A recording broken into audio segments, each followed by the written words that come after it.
Hi everyone, I'm Dan. Welcome back to the Rock Nerd Radio Show here on YouTube.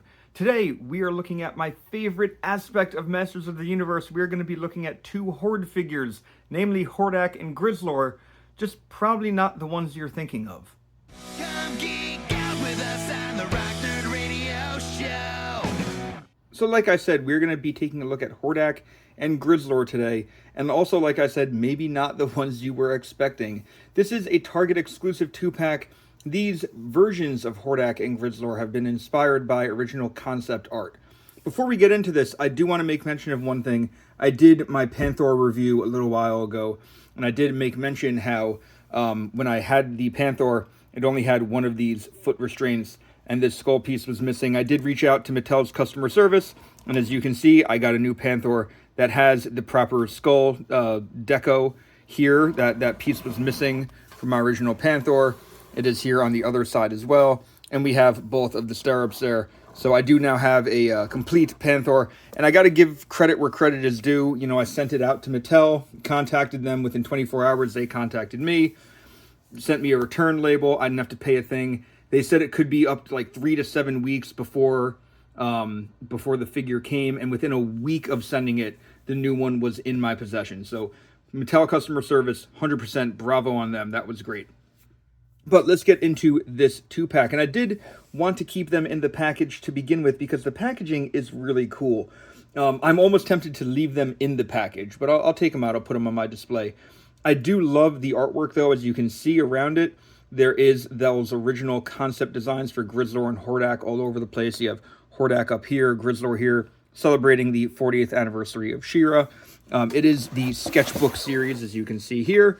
Like I said, it is inspired by the original concept art. Hordak still says ruthless leader of the evil horde. Grizzlor saying a hairy henchman of the evil horde. It says evil horde at the top of the box. Looking around on the side, we have the Hordak artwork there. On the other side, we have Grizzlor. And on the back, we have a really neat illustration of Hordak and Grizzlor fighting what appears to be Vicron. And in front of what appears to be the Fright Zone, and in the jail cell, you can kind of see, is that Skeletor back there? Could be. But really neat stuff, inspired by the original concept art. This is a really cool series. You know, they are doing some more of these, and I commend Mattel for doing it. Originally, I didn't think I was going to buy this because I was like, where am I going to stick these two guys? And at the end of the day, I really like the Horde, so I'll find a place to stick them on my shelf. And if you know who they are, oh, cool, you have Concept Series Horde guys on your shelf. If you don't know who they are and you look at my Horde shelf, hey, two cool-looking Horde guys, right? So let's crack this open, see what's in the box, and look at each of the figures. So we'll start this review by taking a look at Hordak. Now, this is the concept art Hordak. He didn't look like, the Hordak you probably know very well. He looked like this. And to me, this almost looks like some type of, 80s biker character.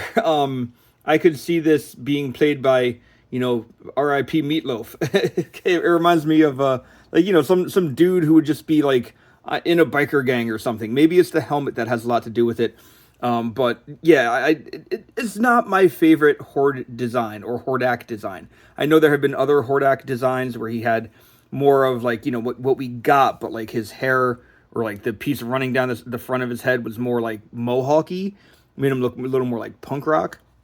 But this isn't bad. Now, I am not a Masters of the Universe Origins figure, hardcore collector. I really just buy Horde stuff when it comes to that. So I'm sure a lot of these pieces are reuse. I can't tell you for the life of me where they came from. So if you want to tell me where some of these pieces came from, feel free to do it in the comments below. But some of these pieces, I believe, are new. I'm fairly certain this head is new. I'm pretty certain that the shirt overlay is new, and this is a floating plastic piece. It looks like I can unhook it here and here. It also has a very nice Horde bat symbol on the back there, but I'm pretty sure that's a new piece. I don't know if this belt is new. If I had to guess, maybe it belongs to Spikor or something because of the spikiness to it. But it does look really cool. Moving on down, his skin is more yellow than white, like what we eventually get with Hordak. But the legs look cool. These boots look very neat. I like this spot of red on them. Spinning him around to the back of the boots, there's straps here that lead down to the fur textured part of the boot. And going back around, I didn't really look at the arms. The first arm is, I guess, just your kind of standard Masters of the Universe character arm with the wristband here, the bracer that has the metallic bumps on it. He's got this grip hand here that you can see. And then moving around to the right arm, this arm, I don't know if the arm itself is new. This piece is has come with other figures before. I definitely have the, what is it, like the Horde Elite Trooper who has this piece. But this is like, I guess, a claw hand. You know, Hordak was known for having like the shape-shifting abilities, let's call it. And this is, I guess, you know, an early prototype of that, where he would have that, you know, like that clawed hand as opposed to an actual hand. In terms of articulation, this figure's head can move up and down, and because of the joint it's on, I'm going to pop the head off real quick. Because it's like the dumbbell joint, and there it goes up to a ball in the head, you do get a little bit of like extra movement there. Like he can headbang pretty well, but of course goes all the way around. Looks up, looks down, and can even like do a little bit of wiggle waggle. At the body, we do have full rotation down at the waist, and I want to say, is there something at the midsection? Nope, nothing at the midsection. I thought there was. The arms can rotate. Well, they can rotate around, but see how that's at an angle? It means the arms rotate at an angle, and I want to say this shirt piece kind of gets in the way of a rotation. You kind of have to see how I angled the arm out. You kind of have to do that in order to get it to rotate fully around. So it's a little inhibited. Single jointed elbow, but you do have twist at the elbow. Hands will rotate and then will go left and right or side to side, flex. At the other arm, same thing, where you kind of have to angle it out in order to get it to spin all the way around. But just to say it, you know, you did see how easily that arm came off. And I don't think that's a QC issue. You know, a lot of these figures have a lot of like mix and match capabilities with them, and I know the fan base does like that. A lot of people have made customs very easily that way, so that's not a bad thing. Same thing at this arm as well, where we do have rotation at the elbow, and then at the claw hand, the claw piece will spin. So that's pretty good. And it's tight fitting. It's not like, you know, it's not going to freely spin. At the legs, because it's an Origins figure, you do have, so you can see the cut there. So like they can kick out and around and stuff, but it's a little tight. They can, you know, do a pretty good split. So this Hordak can do a pretty good split. There we go. Bring it back in. At the knee, single jointed knee, but again, you do have rotation at the knee. And, you know, I don't expect these things to be super articulated because they are emulating that original MOTU figure style, just with, you know, some updated articulation. At the feet, we do have up and down at the ankle, and we do have rockers as well. So that's Hordak, and I wish I had more to say about this one. It is a cool design, but I think maybe we should compare him to some other Hordak figures in this body style. So here are two Hordaks side by side. This was the first MOTU Origins Hordak that was released. He comes with, you know, his Horde crossbow and his Horde shield. He has a cape, and you can see little bits of how the design went from this and eventually got to here. You know, we do have the Horde symbol on the chest.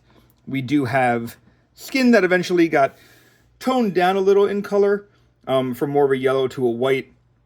And, you know, the bat motif is still there. His face just ends up looking more like a vampire bat type creature. But, you know, we do have silverish kind of belt. And, you know, like the design went through a number of iterations before it got to this, clearly. But it still does look really good. But now we're going to turn our attention to Grizzlor. And the Grizzlor figure in this set is actually, to me, a little more interesting. Now, Grizzlor eventually ends up being like a bear man. You know, he's got the fur on him. He's a unique sculpt. This is interesting because it almost looks like a hairy elephant, a woolly mammoth. Looking at the character, you can see there is sculpted fur all over the body. Some armor pieces, a belt, the Horde's bat, you know, there on the chest, the wrist, the armband rather. Interesting looking boots, which almost look robotic in a way. They don't look organic, the boots. But the head, I think, is the most interesting piece on here. And you can see now as I'm turning it, there's also like a metal jaw piece here. So it is very, very cool. The ears on this flail out and kind of remind me of the Hordak design that we ended up getting a little bit. In fact, just to bring in that Hordak again, like, you know, Hordak has ears that kind of flail out. So that almost, I wonder if like at some point they took these ears and stuck them on Hordak. I don't know how that went, but the shape of the head is almost, you know, Grizzlor almost has a similar shaped head than Hordak if you remove the tusk and snout pieces, which I do find interesting looking at this. Now, spinning this character around, he kind of does look like a naked fur man, essentially. There is this tuft of fur here that is connected to the chest, you know, horde symbol there. And otherwise, you just kind of have the straps for the back of the chest harness, the belt, and then boots in these armor pieces. And these armor pieces just pop off very easily, kind of giving him, you know, just bare legs. So, you know, the more stuff you have on this Grizzlor, the less naked he looks. He doesn't look terrible from the front. It's more on the back that this just kind of looks like a man in the barest of shirts, essentially. But I do like this design. I think it has a little more going on with it than the Hordak one. So in terms of articulation, just like Hordak, you know, the head can move around. It is on that ball joint, that dumbbell joint. Body, of course, twists. Arms, same thing. You got to kind of put them out so before you can get them to rotate all the way around. But they do go up and down. We have single jointed elbow, rotation at the elbow, hands twist, and then go in and out, or left and right. At the legs, same thing, same style of movement. You know, everything that we've pretty much seen with Hordak, same here. Twist at the knee, single jointed knee. And actually, there we go. I wasn't bending for a second there. And at the boots, we have boot rotation and foot up and down and ankle tilts as well. So, you know, pretty cool looking figure. And I like this one because, like, to me, this just screams general, like, generic. I don't want to say generic, but other horde goon. You know, if I have this on a shelf, you might not necessarily think, oh yeah, that was the original art for Grizzlor, unless you're a pretty diehard MOTU fan. This could just be another MOTU character. And it has all those elements of, like, sword and sorcery with, you know, maybe some technology thrown in. And, you know, the Hordak, too, to a degree, I think can be viewed as that as well. But while the Hordak came with no additional accessories, Grizzlor came with these two claws. Now, I want to say these are the claws used for Terraclaw Skeletor, but they still look very neat. They're done up in like a silvery kind of color, this time grayish silver color. And I believe they just attach onto the arm. So if you want to see what Grizzlor might look like with these weapons, you just pop them on. The hand fits right there. And same on the other side. You just pop them on. Hand fits. And now you get Grizzlor with these tremendous and rather scary looking claws. And you can rotate them if you want. They do kind of fall off if you rotate too much. But yeah, these just fit over his arms. Let me put this back on this one, see if I can't. There we go. You know, they just fit over his arms, and they look pretty menacing. I really do like it. You know, I never had a Terraclaw Skeletor as a kid, and I didn't buy the Origins one because I am sticking to strictly Horde when it comes to Origin stuff. So it is neat to see this. I always thought the design for Terraclaw Skeletor was quite cool. And as I'm recording this, they recently announced a Masterverse Terraclaw Skeletor at New York Toy Fair, which I might be going in for. So it would be the first Terraclaw Skeletor I get. But these do look really cool. I like the way that they look. They do kind of force the character to lean forward a little bit because of their size and probably weight. So if you don't want him to necessarily fall, you can just kind of put him at rest. And that makes them look pretty neat. You know, overall, I think that looks pretty cool. But let's compare this Grizzlor to what we eventually got. So here are my two Grizzlors together. Of course, this was the Matty Collector, not Matty Collector, what do they call it? Whatever the online Mattel site is called these days. version of Grizzlor. I think he looks great. And to me, this maybe just because this is what I grew up with, this screams Grizzlor. That sounds like, a grizzly bear, a bear type man. This doesn't say Grizzlor to me, but it still does look really, really cool. And it's so interesting to me to see where concept art began and what we ended up with. Looking at them, he's a furry character. He's a furry character. They have that in common, He's got long teeth. He had tusks. Maybe they got shortened up in that design process.